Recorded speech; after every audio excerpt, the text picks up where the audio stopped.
بسم اللہ الرحمن الرحیم۔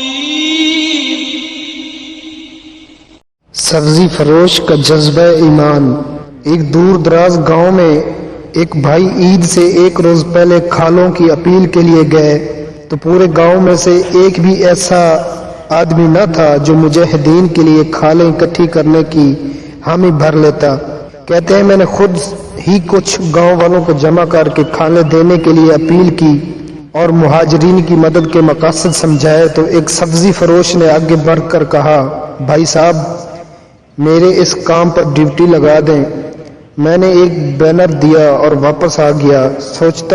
سوچنے لگا کیسی حماقت ہے، کہیں ایسا نہ ہو کہ یہ آدمی ہمارا بینر لگا کر کھالیں جمع کرے اور فوراً چکر ہو جائے، کہیں گم نہ ہو جائے۔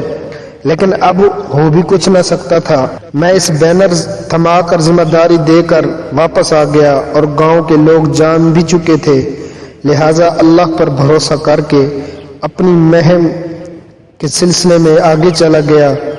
عید کے تیسرے روز جب تمام کارکن، تمام لوگ اپنے اپنے مقرر کردہ ٹھکانوں کی طرف کھالوں کی مہم سمیٹنے کے لیے نکلے تو میں بھی گھومتا پھرتا اس گاؤں میں جا پہنچا۔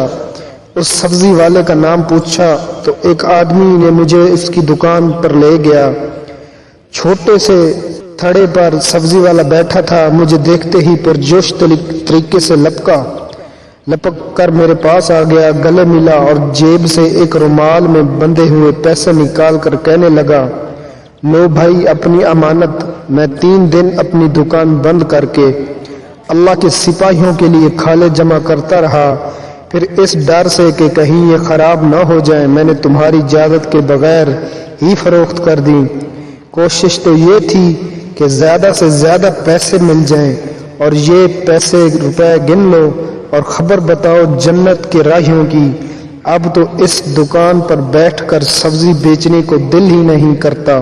میں اس ایمانداری سے اتنا متاثر ہوا کہ آنکھوں میں آنسو آ گئے۔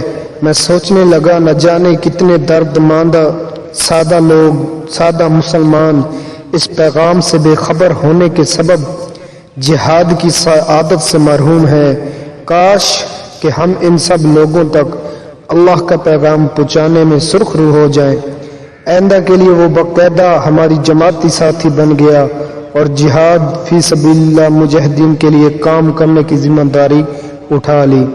یہ ہوتے ہیں سادے مسلمان، ایمان کے پکے، جو اللہ کی راہ میں لڑنے کے لیے، اللہ کی راہ میں لڑنے والوں کے لیے خدمت کرتے ہیں۔